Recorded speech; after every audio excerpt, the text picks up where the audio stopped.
What's up, fish heads? Tony Baber here. We're going to break down my preparation for the very first tournament of the season on March 6th at Dale Hollow Lake. I'm going to take you through everything that I'm doing as far as map study and all the preparation I'm doing as far as what I'm going to throw and things that I'm going to do while I'm out there for my first bit of practice here in a few weeks when I head down. So let's get to it.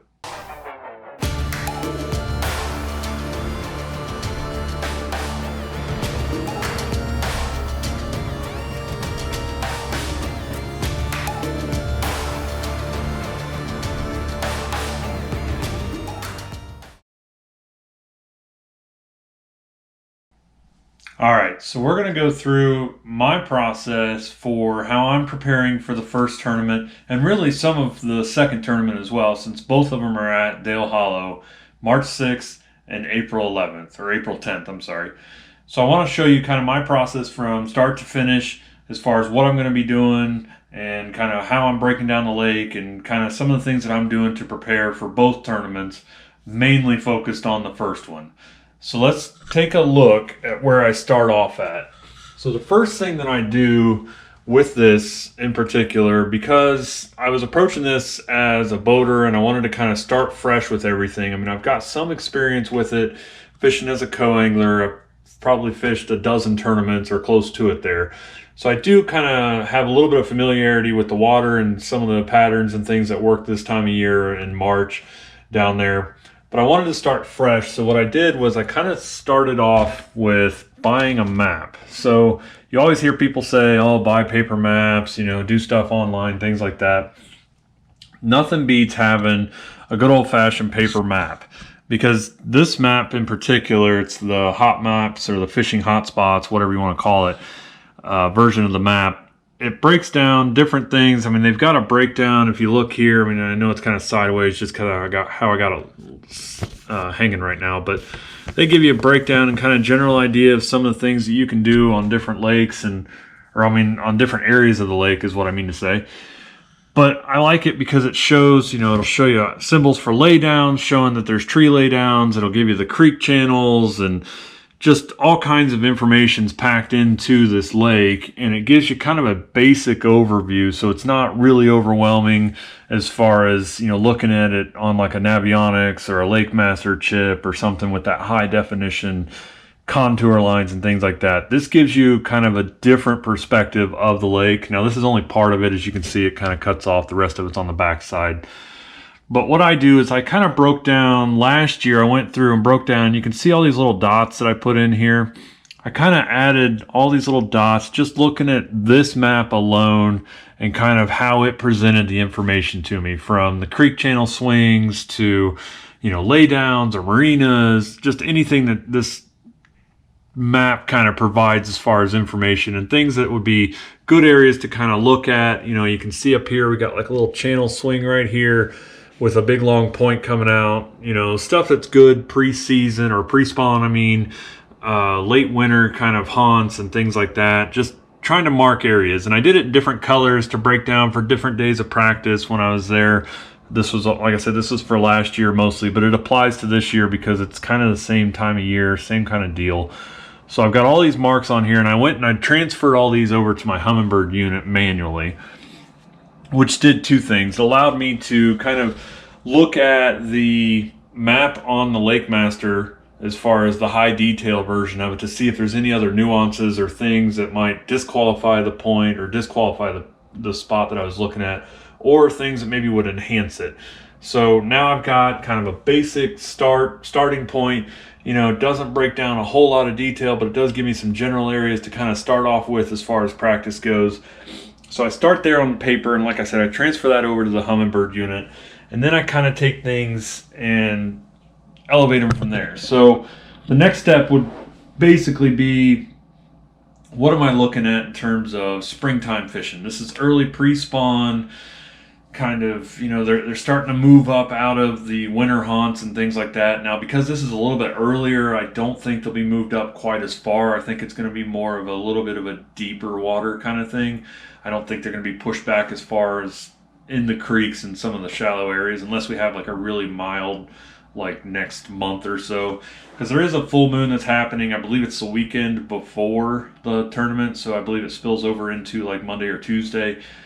So that might help trigger them bass just a little bit to kind of start moving up. And if the water's warm enough, it might even start triggering those crawfish to really start getting active and stuff. So I'm going to go with your typical patterns as far as baits and things like that go for practice. I want to start off with your crawl colors and things like that, but also still target some of the bait fish and things, because that might still be the main forage if those crawfish aren't really starting to come out of hibernation yet. So some of the baits that I'm going to have for sure, I mean, this isn't all inclusive by any means, but some of them I'm going to have tied on for sure. A 1.5 flat side by Strike King. This is in a DB crawl color.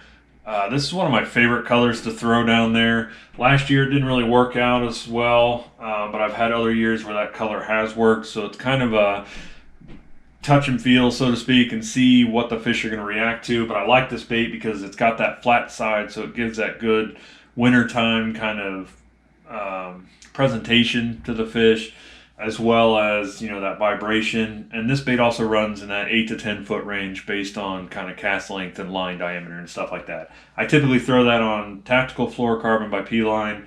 It'll be a 12 or 15 pound test, depending on kind of, like I said, what I'm looking at in terms of weather conditions and things. If I want to get deeper, I might go with the 12 pound. I think that might be more of the deal. The next thing I'm going to have, or next thing I want to show you here, is the red eye shad, the lipless crankbait. This is the summer sexy shad color.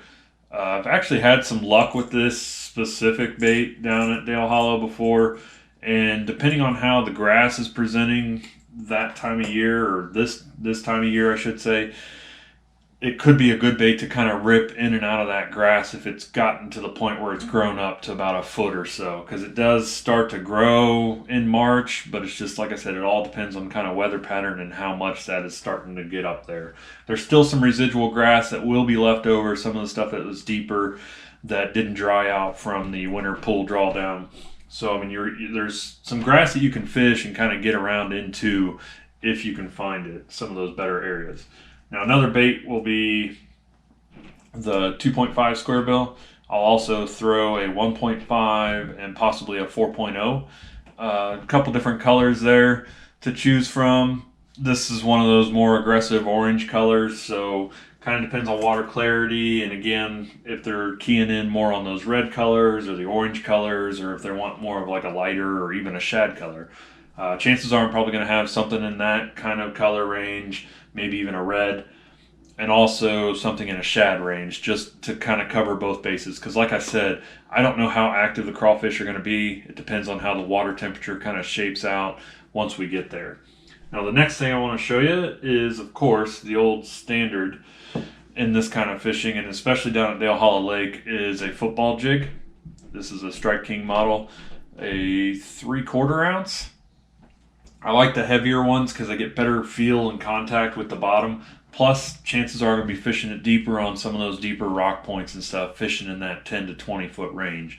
Just slow dragging it, hopping it, doing whatever it takes to kind of try to see what will trigger a good bite out of it, and if they're even keyed in on, again, crawfish at all.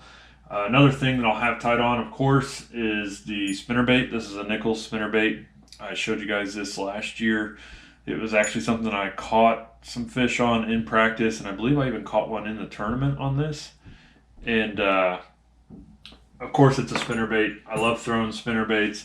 It's a good shad pattern. I might go with a lighter weight. That one there's a 1/2 ounce. I might go with a 3/8 just so I can fish it a little bit slower if I'm going to go shallower, or if I'm going to stay deep, stick with that 1/2 ounce so that I can slow roll that maybe in the deeper water. And I'll probably actually switch it up to more of a Colorado Indiana blade, or maybe even just a double Indiana or Colorado or something, just to get that extra thump with that cold water and really get that reaction. So it's just something I'll play with while I'm out there. Probably have a couple different spinnerbaits that I kind of go through.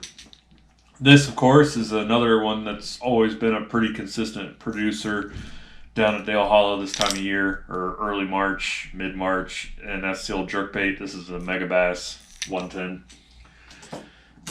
It's something I'll probably throw, of course. Last year it didn't work out. It wasn't a very strong pattern, but a couple years before that, I remember being down there and it actually did work out to be a pretty strong pattern. So it's one of those things like you got to test it, you got to keep it honest. I know I'd caught one in practice on it last year. However, I was not able to duplicate that or replicate that anywhere else on the lake or at any other time. I threw it quite a bit in practice just to try to see if it was something that would really kind of stick or if I could expand on it. It never did come to fruition with it, so I ended up not throwing it in the tournament at all. But for practice purposes, it's something I will definitely have tied on down there because it is typically a consistent kind of provider, if you will. So another thing will be the X Zone Fat Finesse worm. I'll be throwing it in the green pumpkin, and this will be something that I'm throwing more on the shaky head kind of presentation. Shaky heads are always a good thing to throw down there and stuff. These are all newer baits to me. I mean, I fished some of the X Zone stuff in the past. It's kind of what made me go towards them, and so I throw that Fat Finesse kind of presentation because the fish down there are typically a healthier, kind of hardier fish. So I feel like that bigger presentation, the bigger worm, is going to be something that they'll really look at or key in on. So that's why I'm going to go with that as far as for a shaky head presentation. Now, another bait that I'm really excited to get into throwing this year is the Adrenaline Crawl. It's a brand new bait that X Zone put out. Literally like 2 weeks ago, they just made it available online for purchase. This is also a brand new color that they came out with. It's the Border Crawl. It's got some of that green pumpkin and red and a little bit of gold flake and stuff in there too. It's something that I'm excited to throw it out on the water. It's got those beveled edges on the crawls there that'll kind of give it that kicking action. But something like this, slow rolling or slow dragging it on like a jig head of sorts or a Carolina rig or something like that, it's something I'm going to try throwing out on some of them rockier points and kind of those rockier areas just to see if they're keying in on them crawfish at all, if they're starting to get active. It could be a really solid thing to throw. Now the next thing will be the 4-inch swammer, which actually I'll be throwing this in a couple different presentations, I guess you could say. Probably something like an underspin or a swim jig head for one. Another thing is a Alabama rig. So those can be a pretty good producer down there this time of year or in early March, early spring. So I'll be giving those a fair shake, if you will. I like these baits. I really like just the action that you get out of them, the softness of them. The segment kind of helps with the action and stuff that you get out of the baits. So I think this is going to be a really good producer for me in this tournament. It might help me get maybe a smallmouth or two with the slot limit down there. It's not anything I'll target specifically, but you do always have a chance of catching a really good 5-6 pound smallmouth that are in that upper slot limit, and you can achieve that with something like a swim bait. So that's kind of a quick breakdown of some of the baits I'm going to be throwing. Like I said, it's not all encompassing. There's some other things I'm going to be throwing. I can't give you all my secrets before the tournament because I don't want to give it all away. But that's some of the stuff to kind of consider if you're thinking about any kind of spring patterns or spring fishing at any of those highland reservoir lakes. Consider some of these things because they're really good baits to throw that time of year, and that'll give you kind of an idea. So I'm going to take the rest of this video and we're going to transfer it over to the desktop. I'm actually going to record directly on the desktop and I'll show you through kind of how I do my map research digitally. Alright guys, so now we're transferred over to the desktop here, and I want to start you out with just a couple ideas or things that you can do to better enhance your experience while you're out there trying to do your research and stuff. So there's two different approaches that I take when it comes to map study. One of them is looking through Bing Maps, which is what we're on right now, and the other one is Google Maps. So there's two different mapping softwares, and then there's also a third choice, which actually is more what I've gotten into recently, which is actually Google Earth.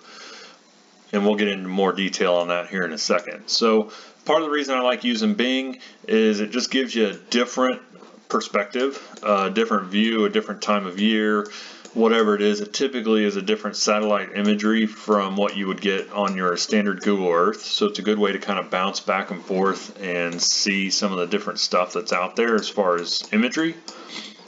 And, I just go down and basically look at just general things, looking for anything interesting, whether it's current patterns from maybe mud that's coming off of a point or something where you can see where that's flushing out, like right here. So you can see just a little bit of a kind of movement there, if you will. I mean, it's not a whole lot here. I'm not sure when this is. It looks like it might be late summer possibly, or early fall. Looks like there might be a little bit of color pulling on the trees, but the water does appear to be a little bit lower from what we typically are at for the March tournament.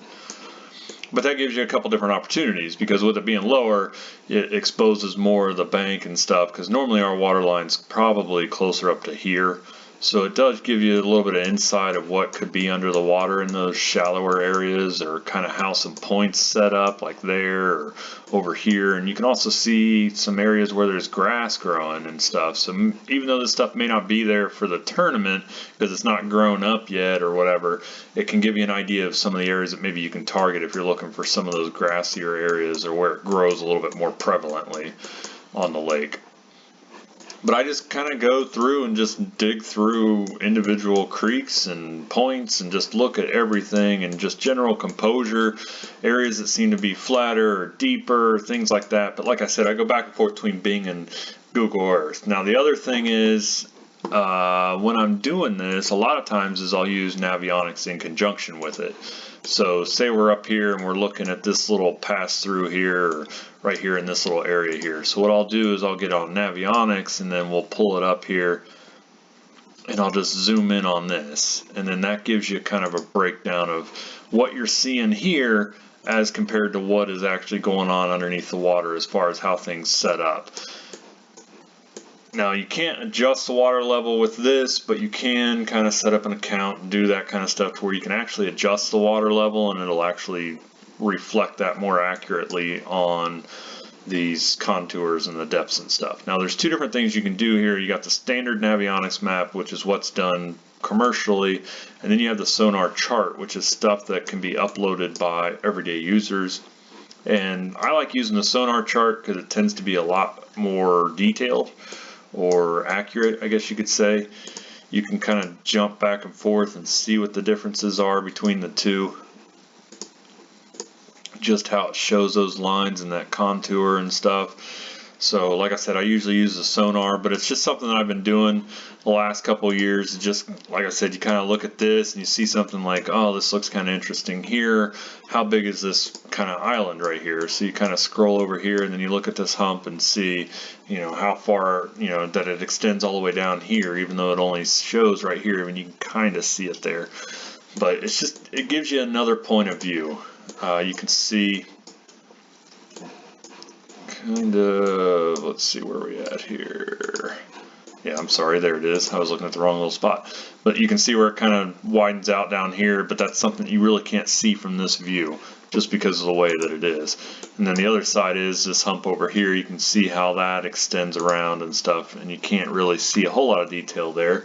So it's just a good way to kind of really help you break down what you're seeing on the satellite imagery as opposed to what's actually going on outside of your view on the satellite imagery.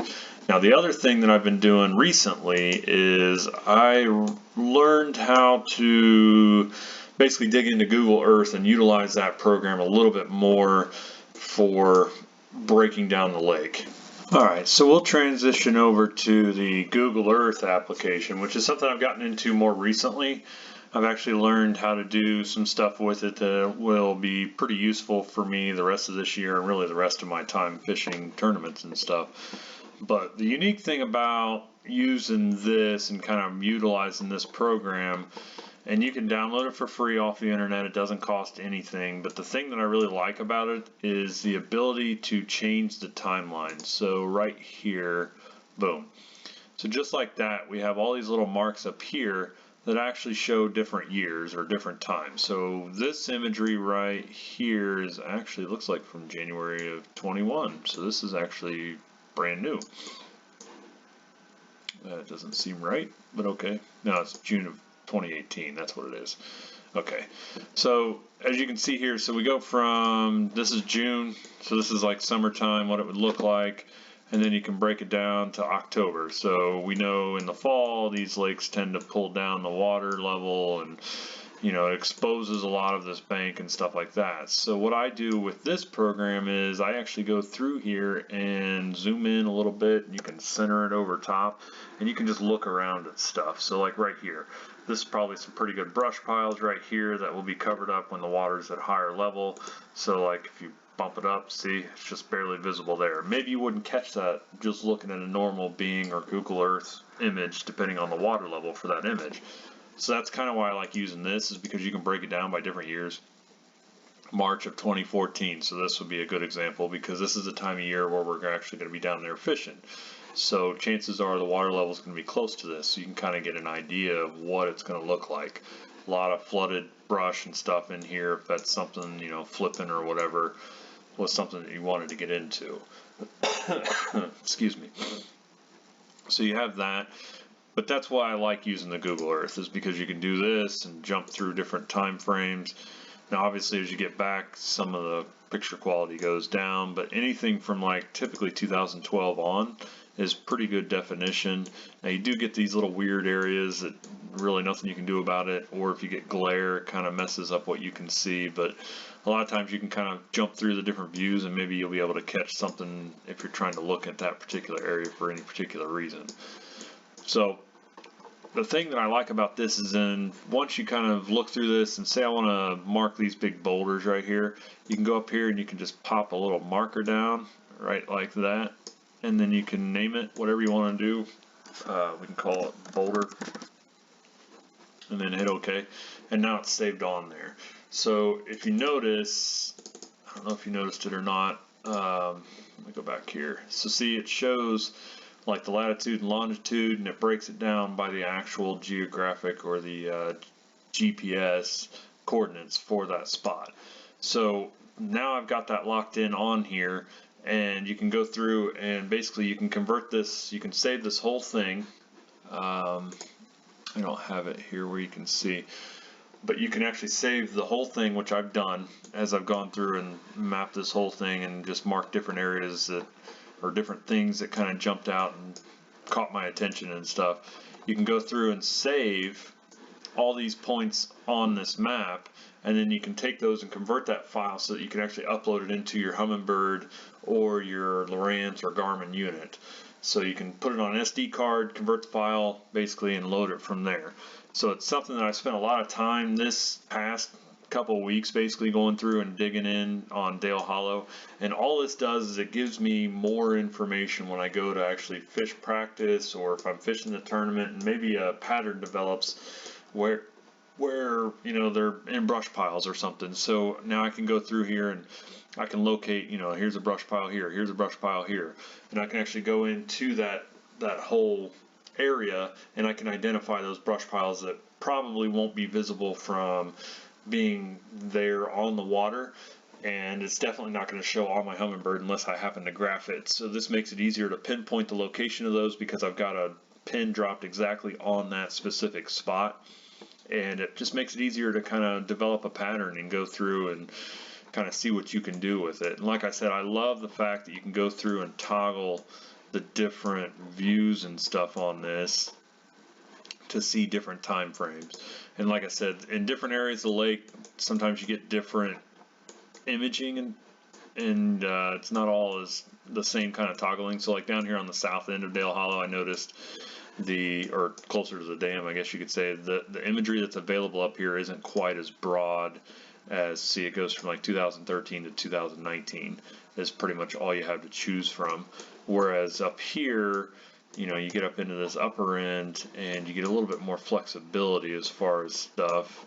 Now I go up here and look, and I can go through 2018, 2014, and then you can go 2011, and even more so, I think if you get up into this, there's even more that you can kind of break into. It kind of takes a second to catch up with you there. So now we're March of 2014 again, June of 18. And you can do this on any lake across the country, so it's kind of what's cool about it. We can go up here to Cumberland and do the same thing up here. We can toggle through some different stuff. Look here at, I believe this is Lake Cumberland Marina now is what they're calling it. So we can go through and just to show you. So you got 2016, you got 2015, 13. So there's actually quite a few different years and stuff that you can toggle through on this one, and gives you different water levels and stuff. It's kind of interesting, but it's kind of a little secret that I've discovered recently through some research and trying to figure out just different ways of breaking down some of these lakes and looking at areas, and really just trying to do all the study and basically put every bit of resource at my fingertips that I can get. So hopefully this gives you guys some good ideas, gives you some ideas of some of the stuff I'm going to do as far as preparing for the March 6th tournament at Dale Hollow, as well as the April 10th. This is all going to play into that. This is all stuff that I can look at and practice, and just gives me a lot of options and things that I can do to really kind of break down this lake and try to establish something that's going to help me compete at the best level that I can compete at. So good luck to you guys, good fishing, and we'll see you on the next one.